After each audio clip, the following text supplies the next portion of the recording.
No Christian wants to be a hypocrite, but what if they're an actor? I'm Colin, a biblical scholar, helping make faith more practical with bibliologic. And the most common criticism of believers I hear today is to do with their behavior, which is leveled at all well-meaning Christians and those who may only be in name only.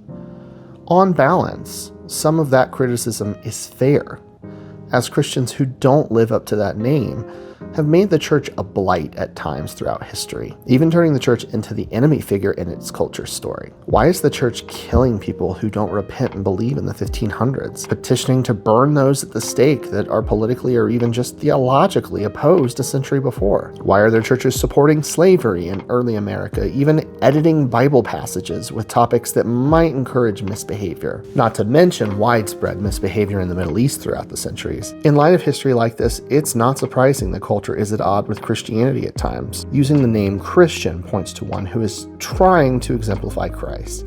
It's nothing new for that title to be misappropriated or even just not acted out correctly. It's where you famously get the passage critiquing the hypocrites, which may come as a surprise, has lost the meaning it had in that day. This was an actor, a hypokritos in the Greek and Roman theater, one who wore masks and portrayed someone else.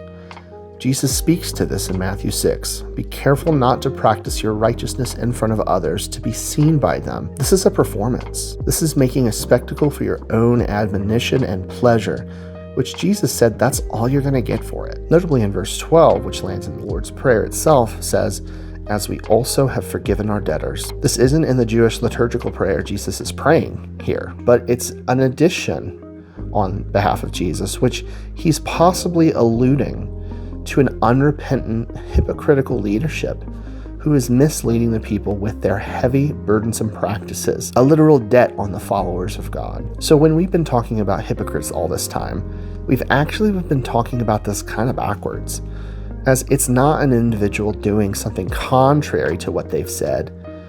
It's someone not being what they are, someone who in the community of God's people should be most concerned with helping others find forgiveness, find the right walk, but in the midst of their religious acting and false piety, becomes something else entirely, an unforgiving, hard-hearted legalist that, as verse 15 warns, they will not be forgiven for. So guard yourself, believers, so we don't become so swallowed up by our beliefs and practices that we forget who we're here to serve, who we're here to wash the feet of, to help find their true God and King. And as always, if you found this helpful, like and follow for more.